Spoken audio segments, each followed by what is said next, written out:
ప్రస్తుతం సోషల్ మీడియాలో రణ్వీర్ సింగ్ దురంధర్ 2, రణ్బీర్ కపూర్ రామాయణం గురించి చర్చలు జరుగుతున్నా ఈ స్పై థ్రిల్లర్లు పౌరాణిక గాథలకు శతాబ్దాల క్రితమే పునాది వేసిన మేధావి రామానంద్ సాగర్ 80వ దశకంలో రామాయణం సీరియల్తో దేవుళ్లను ఇంటింటికి పరిచయం చేసిన ఆయన అంతకుముందే 1968లో ఆంఖే చిత్రంతో భారతీయ స్పై సినిమాల ముఖ చిత్రాన్ని మార్చేశారు.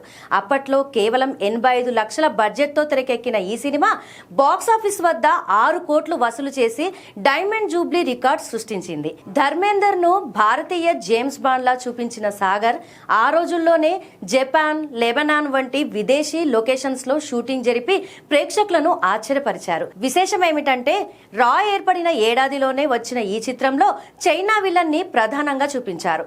ధర్మేంద్ర నిజమైన పులితో పోరాడడం, అద్భుతమైన గ్యాజెట్లు వాడడం అప్పట్లో ఒక సంచలనం. నేడు వేల కోట్ల బడ్జెట్ తో స్పై సినిమాలు వస్తున్నా వాటికి అసలైన స్ఫూర్తి రామానంద్ సాగర్ విజనే.